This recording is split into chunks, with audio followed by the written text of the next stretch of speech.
In today's video, we will dive into the world of Dune and analyze the major characters in the first film. The film opens with a dream of Arrakis, a desert planet famous for its production of a highly valuable and sought-after resource known as melange or spice. We come to understand these are recurring dreams of the protagonist Paul Atreides. The dreams disturb him, but they are not the only reason Paul is on edge. He doesn't get to know all of the information about why his family is moving to Arrakis, nor does he get to be included in important missions undertaken by his close friends and family. Paul has a primary inner drive, resentment. In the MindHub system, this inner drive is defined by the tendency to blame the circumstances or other people for misfortunes. Paul has a sense that his whole life is determined for him under the control of mysterious forces and the machinations of others. His uncertainty becomes a sense of doom. At the same time, he is willing to sacrifice for his close people, which indicates primary attachment. His third primary drive is boredom. He seems distracted from his usual activities while preoccupied with the bigger picture, which has not yet become clear to him. In battle simulation training, his instructor points out his lack of focus. Paul's character arc is a typical one. He is a hero who begins with a vague understanding of his personal power and is somewhat lazy, but becomes more leader-like and clear in his decision-making as the story progresses. Paul's mother, Lady Jessica, is a member of the Bene Gesserit Sisterhood, which is a secretive and powerful organization in the Society of the Imperium. Being part of a cult, she has very strong primary principles in the MindHub system.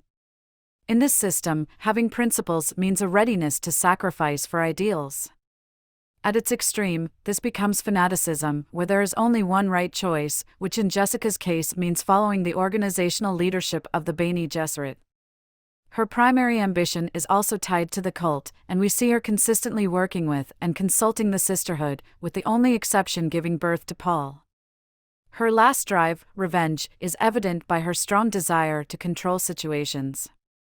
She is willing to use the voice, a power she has to compel others to do as she wills, whenever she finds it necessary. Paul's father, Duke Leto, is a dutiful man, clearly led by principles. He is bound to his own oath to do whatever is in his power to render service to the state. He does what is asked of him without hesitation and with integrity. He cares for his son and wife.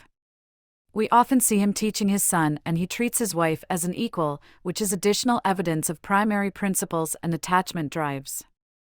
He also displays primary compassion as he seems genuinely moved by the distress of others and is willing to listen to strangers to understand their perspectives. During one scene, when there is a worm attack on the equipment, he is willing to put himself, his son, and his crew in danger in order to rescue the workers. The head of the Harkonnen family, Baron Vladimir, has the look of someone who can and will do anything without remorse. He treats his own people badly, including family members, which indicates primary resentment. He wants revenge on the groups that stole Arrakis from him and is fixated on this strategic end. In the MindHub system, the highest level of revenge is autocracy, where it isn't enough to hit back at an enemy anymore, but the enemy must be thoroughly destroyed. He also seems to have primary lust, enjoying blowing off steam with some bizarre habits like picking off his own skin or bathing in chemical spas.